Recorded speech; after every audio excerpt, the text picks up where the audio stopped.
আল্লাহ পাক বলেছেন সূরা তাহার মধ্যে, আমার জিকির তোমার কাছে এসেছিল কিন্তু তুমি সেটা ভুলে গিয়েছিলে, এই কারণে আজকেও আমি তোমাকে ভুলে গেলাম। ওয়ামান আ'রাদা আন যিকরি ফাইন্না লাহু মাঈশাতান দানকা ওয়া নাহশুরুহু ইয়াওমাল কিয়ামাতি আ'মা। যে ব্যক্তি আল্লাহর জিকির মানে আল্লাহর এই শরিয়া থেকে সরে যাবে, আল্লাহ পাক তাকে অন্ধ করে তুলবেন কিয়ামতের মাঠে। সে বলবে, রব্বি লিমা হাশারতানি আ'মা ওয়া ক্বাদ কুনতু বাসীরা। আল্লাহ আমাকে অন্ধ করে কেন তুললেন, আমি তো পৃথিবীতে দেখতে পেতাম। তখন সেই ব্যক্তি আল্লাহ পাক বলবেন যে তোমার কাছে আমার জিকির এসেছিল, ফানাসিতাহা, তুমি সেটা ভুলে গিয়েছিলে।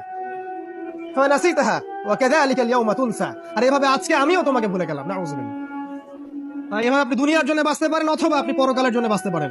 যদি আপনি পরকালের জন্য বাঁচেন, আল্লাহর জন্য বাঁচেন, তাহলে আপনার স্লোগানটা হবে এমন, ইন্নাস সালাতি ওয়া নুসুকি ওয়া মাহইয়ায়া ওয়া মামাতি লিল্লাহি রাব্বিল আলামিন। আল্লাহ, আমার সালাত, আমার সিয়াম বা আমার কুরবানি, আমার সালাত, আমার কুরবানি, আমার ত্যাগ, আমার জীবন, আমার মৃত্যু সবকিছু লিল্লাহি রাব্বিল আলামিন, জগৎ সমূহের প্রতিপালক আল্লাহর জন্য।